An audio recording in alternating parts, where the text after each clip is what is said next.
Hello and welcome to another episode of the Construction Corner podcast. I'm Dylan, I'm your host. And today, guys, we are going to be covering proven systems for project management.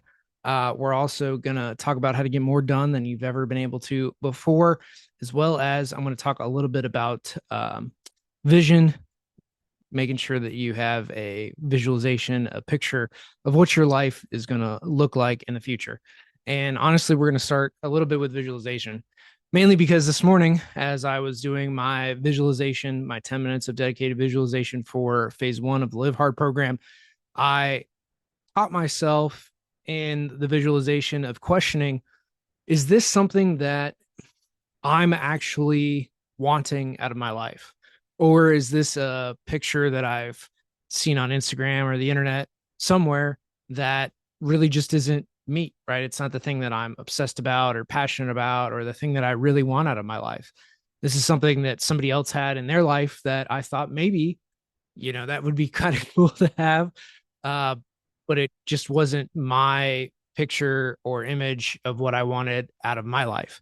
And I think so much in what we see on the internet, what we see from all these people that we follow and whatnot, is painting a picture of a life that is theirs, right? It's not really ours. It's not the one that we wanted or thought we wanted or anything like that. I fell into that trap a little bit in trying some other things and, getting halfway away from engineering a few years ago and realized after that venture didn't really work out the way that I wanted it to, is engineering is the thing that I am meant to do, right? Software is the thing that I'm meant to do.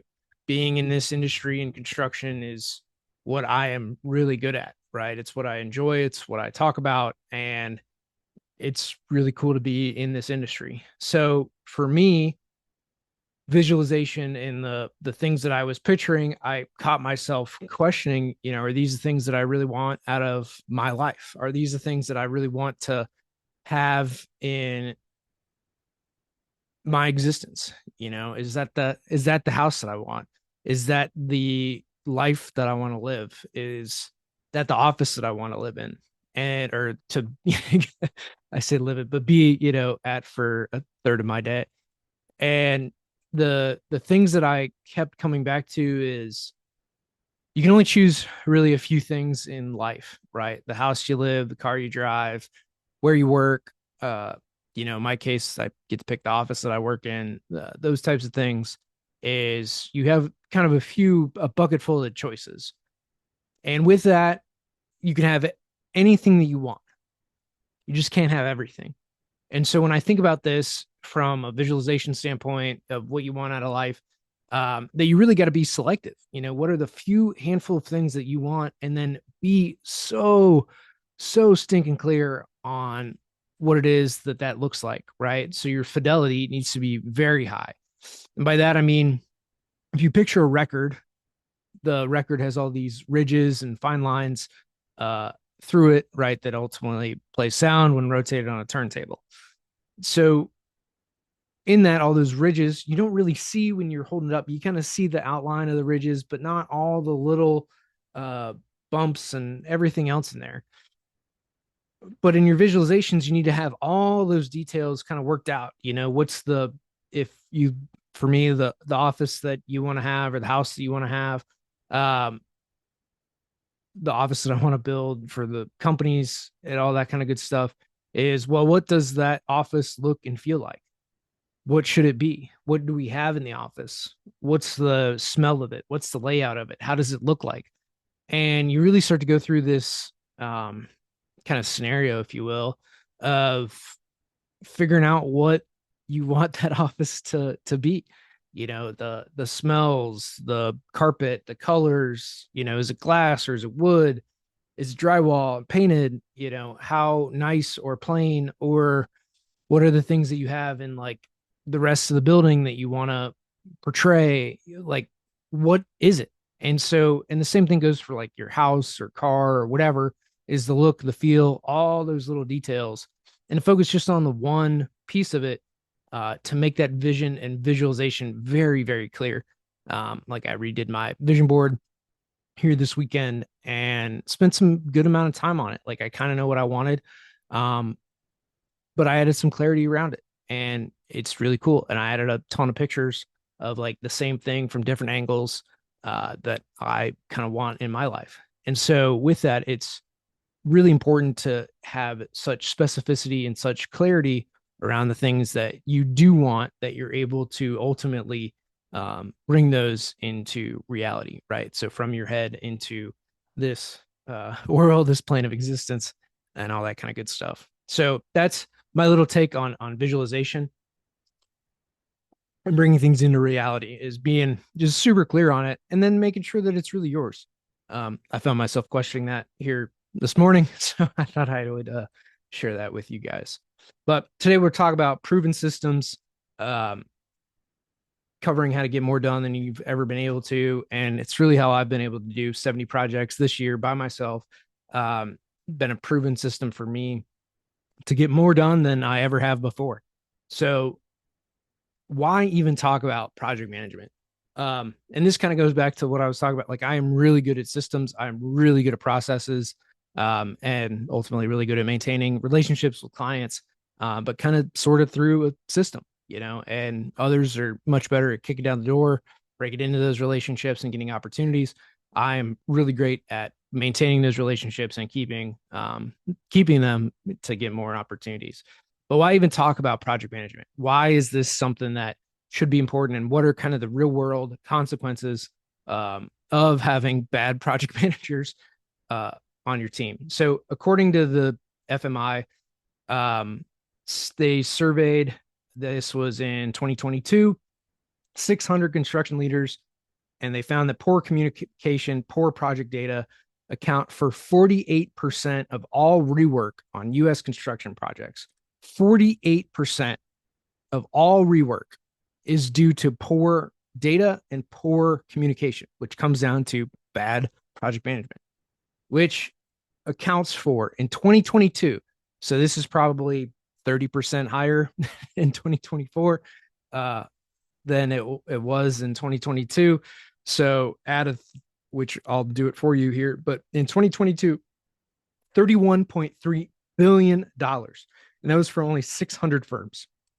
These were probably the larger firms, but $31.3 billion. Add another 10 million to that. So it'd be like $40 billion today is what was wasted because of poor communication and poor data on projects, leading to all that rework. So this is no small problem that we're facing, and really just shows how important good communication really is. Obviously, this is billions of dollars in lost productivity, all due to poor project management. Um, those moving schedules, moving deadlines, having to redo a bunch of work creates also a ton of frustration. And this is honestly why construction has some of the highest suicide rates of any industry, is because not only are you getting pushed to meet deadlines, meet schedules, you're then having to redo all the work that you did because somebody didn't tell you, either the plans weren't correct, somebody didn't show up on time, so you had to make do with what you had to meet the deadlines that you ultimately then had to redo the work. Which again, it's just a frustrating cycle. And this all really stems from poor project management, poor systems, which we're going to get into. But poor project management is really the crux of this. And I bring this up because, one, it's true. Construction does have one of the highest suicide rates. We do have, billions of dollars in rework and fix or changing schedules, frustration on projects. And the environment that you work in has a lot to do with your happiness. And I don't bring up happiness as like this, everybody should be happy at all times, doing everything that they want. Like, no, you're going to have to do stuff that you don't like a lot of the time, but you should have a general level of appreciation, happiness for the work that you're doing, for the job that you're engaged in. You should have some level of fulfillment and happiness out of that. And the old adage is, people leave bosses and not jobs. And I think this is ultimately what rings true, because people move companies frequently, and often it's still in the construction industry. Now we do have people leaving it, right? There's always going to be that, but at the end of the day, they're leaving bosses and not a job.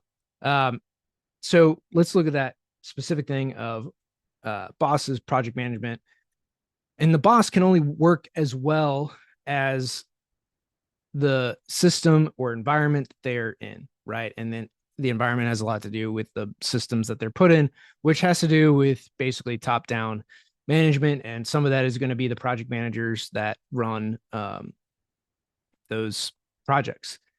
So, because a lot of times, like a guy in the field, they're going to report to a foreman, but that foreman also kind of reports up to the project manager who runs the entire project, making sure that things are there on time or helping with it.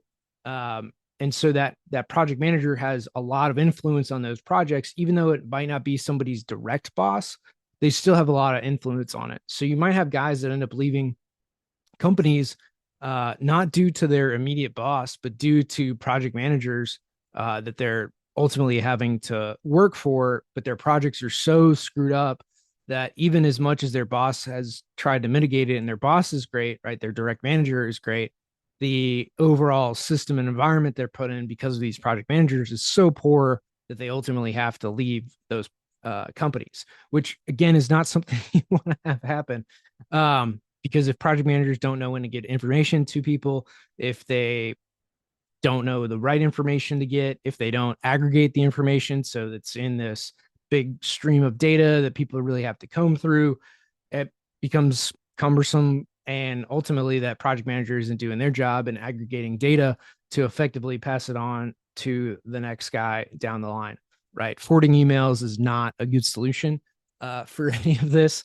Like, aggregate that data to folks and ultimately make their jobs a lot easier. So we know we need a system, right? We know we need a good system to operate, to manage projects that creates a good environment that people are happy with, that they, get what they need when they need it. And obviously this isn't going to be perfect, but here's the thing.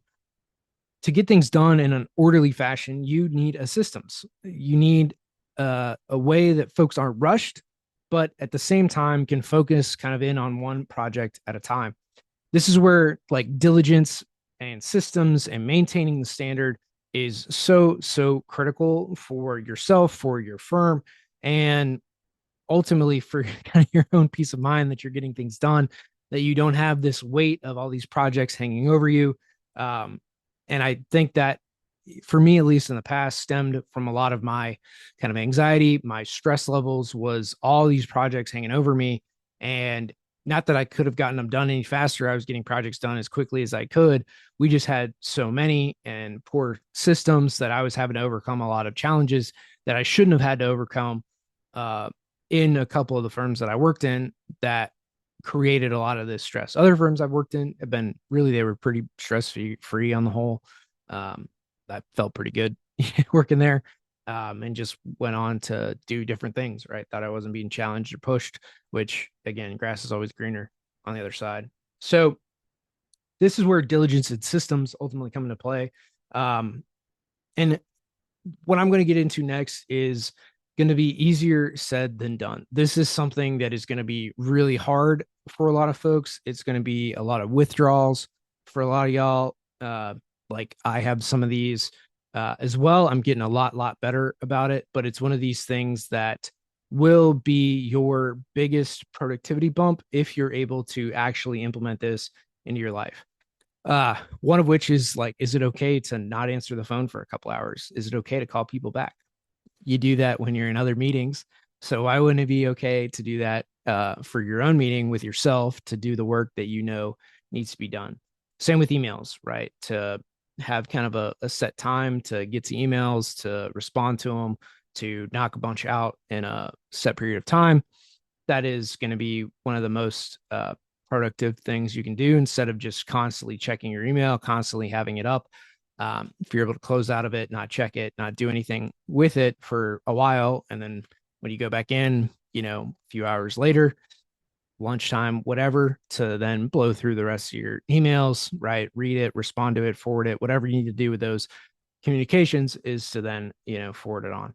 I know this is really hard, but ultimately this comes down to your focus, your attention is being constantly stolen from you. You are constantly being bombarded with all this other information and things that really you'll get to. It's not time sensitive for the most part, where you can then do the work that you know needs to be done, have a time to call people back, answer those emails, and then get back into the work that you again know needs to be done. That is a big priority. And again, your clients want you to get work done.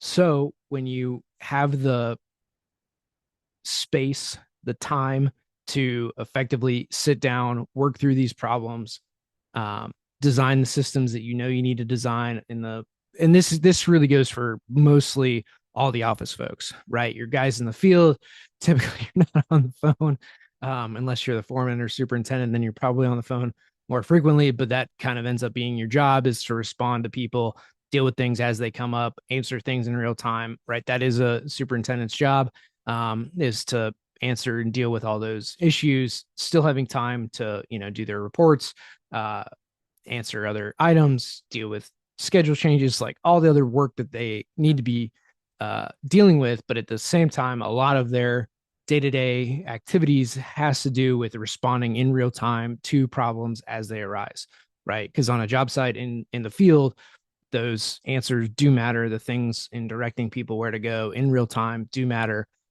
It saves time, saves money, all that kind of stuff. So most of what I'm talking about here has to do with the office folks, right? This is your estimators, your project managers, your all the design teams, and their respective people. This is basically all of your office staff. So in this is things like email, whatever, phone calls, and there's going to be some of this too where like your project coordinators are maybe ones answering the phone, taking out questions, getting it to PMs, having times that they can go to their PMs to, rattle through all these questions, things like that, right? So the PM isn't getting bombarded. They can do all the paperwork that they need to, and still, get things done and out, like all the schedule changes or purchase orders or whatever else that they've got to get done, all the paperwork that they've got to do, and they have that time to do it and not constantly interrupted by phone calls, and they get 10 or 15 minutes here or there between phone calls or meetings. um, so very important that things like this get kind of scheduled, that we understand how the other side's working and what we can do to actually improve. So, and with Office F2s, like you've got multiple projects going on at once. Um, you're answering to multiple people, you're juggling priorities. And so if you're constantly answering the phone or emails, you're not really having the time that you need to mentally clear a space to work on the project at hand, right? To go through all the details of that project, to, really take the time to dig in and go through it. And then also on the other side is understanding like how much time is this thing going to really take for you to do and get taken care of. When can you do it? What's your time blocking really look like? And this is where we're ultimately going to is like legitimate time blocking, making sure that in those time blocks, you're very focused in what you're doing. You put the phone away, you don't have emails, nobody can call you, basically text, you're not answering text messages. You're not on Facebook or Instagram. You're none of that, right? No social media, no text, no phone calls. Like it's fully silenced. Nobody can get through. Your email's off, and you're just focused on work for the allotted time period that you have, right? 2, 3, 4 hours to get what done, what needs to get done, so that you're able to move on to the next thing, right? You're able to get tasks done, spend the time, the mind power, brain space to effectively accomplish it. And at the end of the day, that's all your clients care about anyway, is you getting the job done, right? You getting estimates out, you getting proposals done, you getting designs accomplished. Like all the office work that we do in front of a computer take serious amounts of time, long hours dedicated to that. And so setting aside multiple hours of dedicated time so that you're able to effectively produce whatever it is your outcome is, right? Proposals, drawings, estimates, whatever it might be, that is hugely important.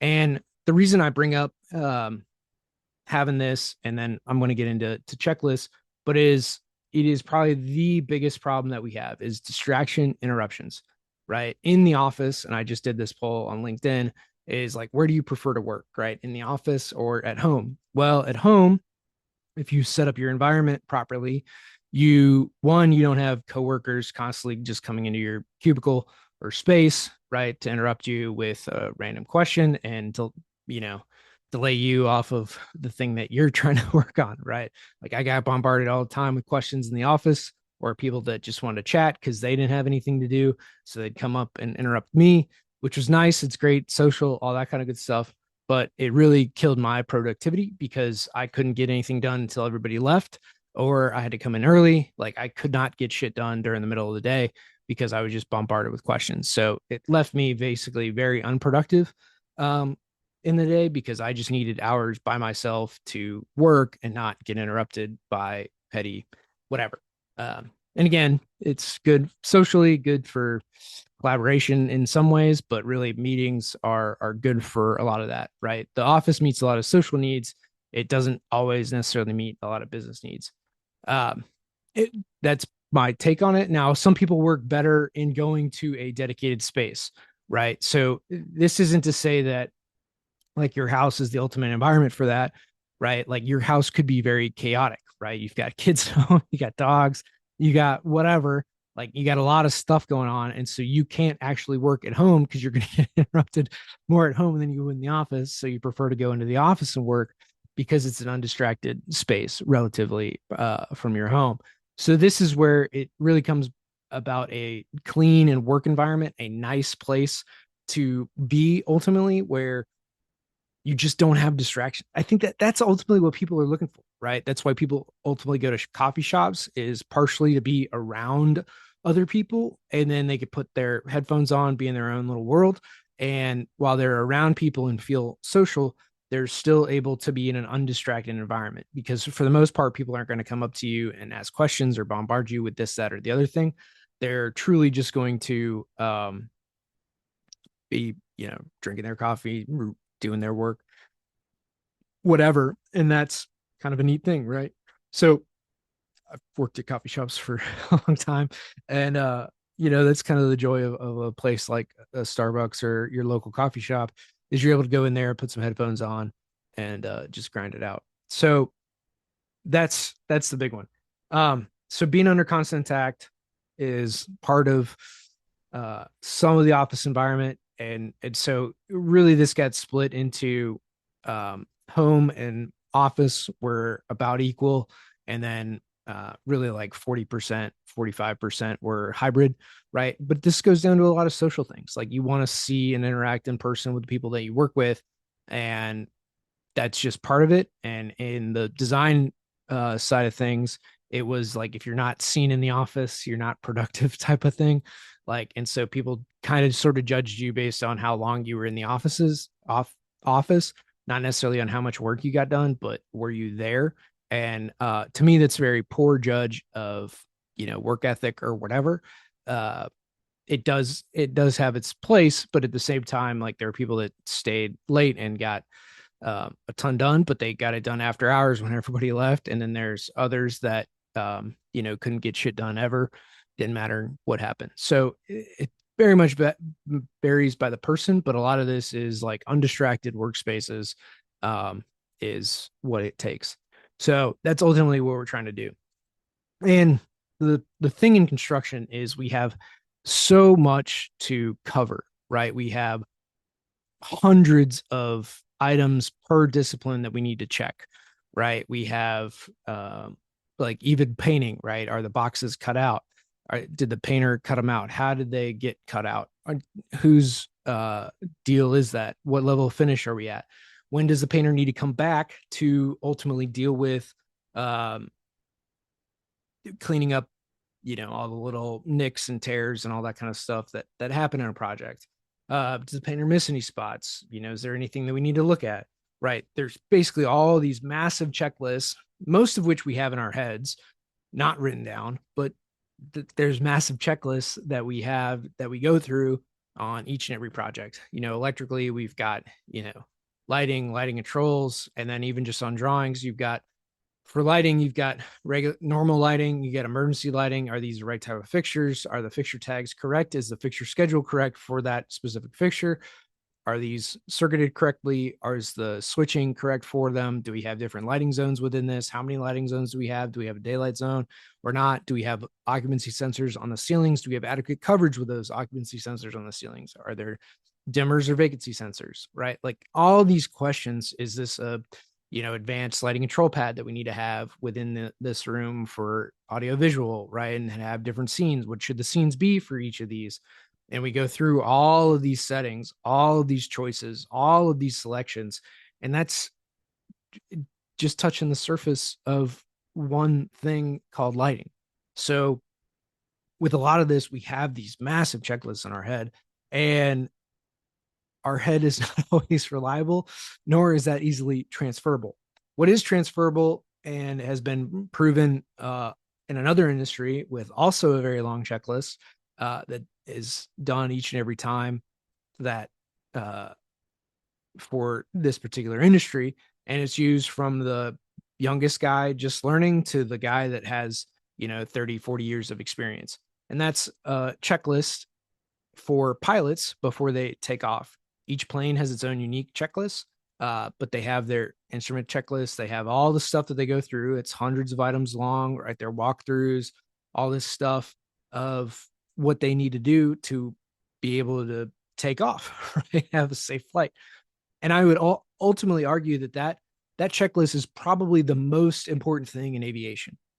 That checklist has probably saved more lives than anything else. It's not the dramatic feats of Sully and flipping a plane, over the Hudson or any of that. While that is very impressive, that checklist before takeoff to make sure that all systems are go, that you're not going to have a problem immediately upon takeoff or,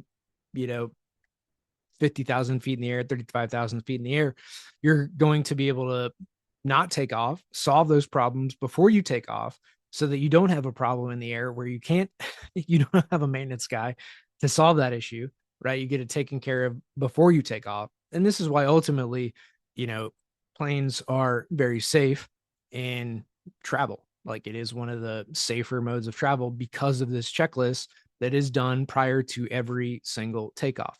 And they go through this checklist. And since you started training and getting your pilot's license, they kind of embed this checklist into you that this is the thing that you need to do before every takeoff, right? Because again, if something happens up there that could have been prevented, like again, when you're 10, 20, 30,000 feet in the air in a plane, and let's say that you're in a solo plane, right? One a little Cessna or something, like you are it.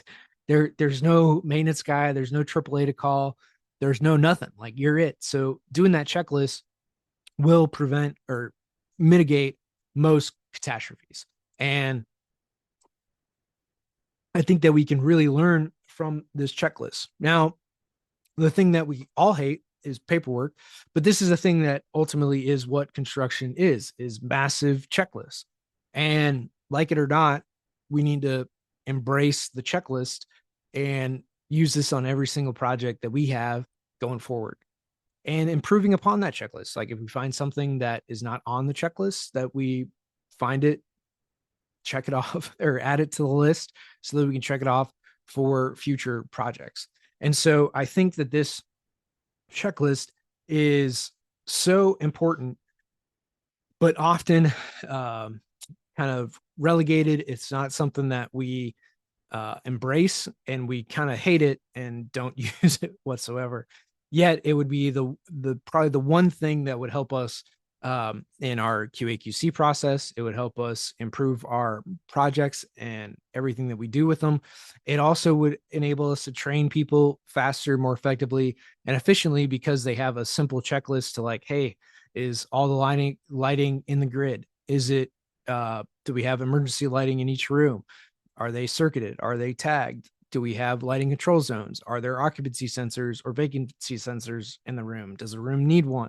Is it ceiling mounted or wall mounted, right? Are there dimmers or single pole switches, right? What are the lighting control spaces for this? And again, like that's something that I run through in my head as an engineer's done this, thousands of times. But for a new person, right, for a new engineer, new designer, we need to basically have that list outlined for them so that they can, one, it's easily transferable. They don't have to remember this list of 100 things.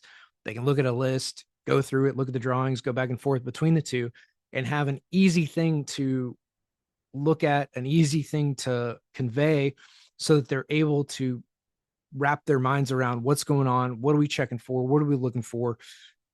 Simple training tool, easier for QA QC, and then they can kind of check their own work. And you do this room by room by room by room, and you have a basically massive Excel sheet with all the rooms, make sure lighting is covered in every single room. And then the same goes for every single other system in the entire project, right? Lighting, power, HVAC, low voltage, data, security, access control, architecture items, right? Structural items, whatever those checklists are throughout. Do you have those things done for each and every space? And so this is hugely important. It's something that we should be utilizing on more and more of our projects. And the same goes for like punch lists, right? Hey, these are all the things that we need to cover in a punch list. Do you have those things covered and checked? Yeah, the superintendent can do it through his walkthroughs. It makes it a lot easier for a younger superintendent to run down the list, of what needs to be covered. Senior superintendent has by nature done most of this in his head because he's seen it so many times that he just has that list and he runs through it and does it. But again, we're all human. We all make mistakes. It's why, again, veteran pilots use a checklist, the same checklist as the guy with like 1 year of experience, as the same guy's 20 or 30 years of experience. They use the same exact checklist. It should be no different in construction. We should be using checklists to go through because, again, it just saves you so much time, effort, energy, and allows you to train people faster. So, in review, project management is super important. One of the most crucial roles. It'll make or break your organization. It'll make you money or it'll lose you billions of dollars. One of the two. Live by checklists. It's going to save you a bunch of time, effort, energy, and money. And time block and be stringent with those time blocks, right? If you say you're going to work for 2 hours on a given thing, work for 2 hours on a given thing. Don't have your phone, don't check email. Pretty simple, straightforward. A lot harder to do than it is to say, but again, it will make you a lot more productive. Because again, this is why I've been able to do 70 projects on my own this year, is the simple fact that I time block, I turn off notifications, I don't check email while I'm working on these projects. Now, some are better than others, but it's something that I have been very aware of in turning off email, turning off my phone notifications, putting my phone out of reach, and just focusing down on projects. And it's been able to, and it's allowed me to be very productive on my projects. So with those time blocks, remove all distractions, cut everything out. And for all you project managers, department heads out there, for your teams, like ultimately make a list of what they're working on. Check it in daily, see how long things are going to take and what they're going to ultimately do. So if somebody is working on a task, let's say you check in, you have your morning meeting, right? We've covered meetings on the podcast before. So you have your morning 9 a.m. meeting. Hey, what is everybody working on for the day? You write it down. Hey, let's be a little more specific. Instead of just saying that you're working on lighting for this project, say that, hey, I'm going to do lighting for unit A and B, and I'll have it done by noon. Then you check in with the entire team at noon or 1 o'clock, whatever, after lunch. Say, hey, did you get done what you said you were going to get done? Okay, why not? Right. And this is probably an individual check-in from project manager to individual contributor. Like, don't bring this out in front of the team. But hey, what are you going to do? Or what did you do this morning? Did you get it done? Check in with them. Why or why not? Okay, good. Okay, what are you moving on to now? Okay, good. I think that's a good priority. You do lighting for units B and C now that you got A and B done. Very good.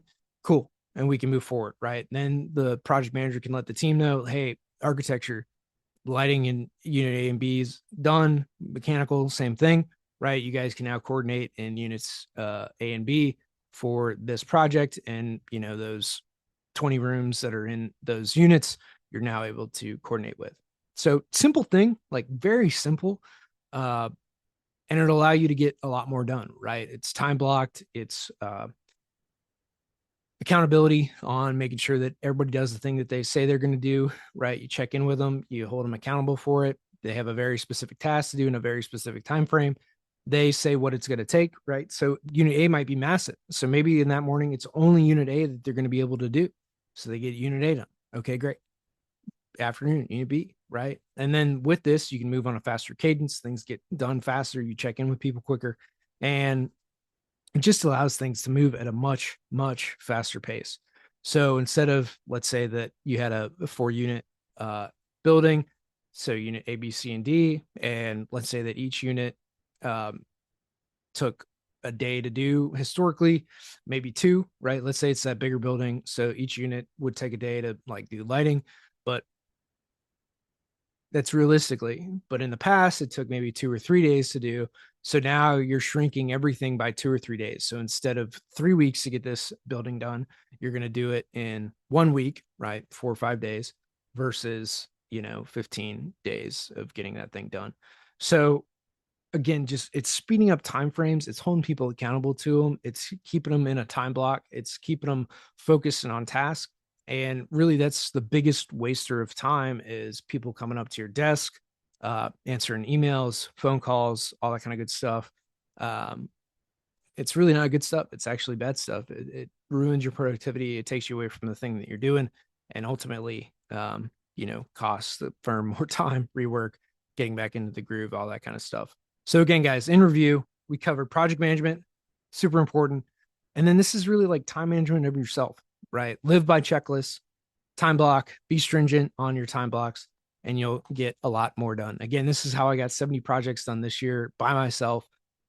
Was through this time blocking and being super diligent and effective with my time, making sure that I'm on task and doing what I need to. It's also allowed me to, be home at a normal hour, allowed me to train super effectively for my 100 miler this year because I was able to kind of zone in and do the things I needed to do with my time. So for all of you, make this a great 2025 and stick to these time blocking items, and you'll have a much more productive year. Thank you all for listening, and until next time.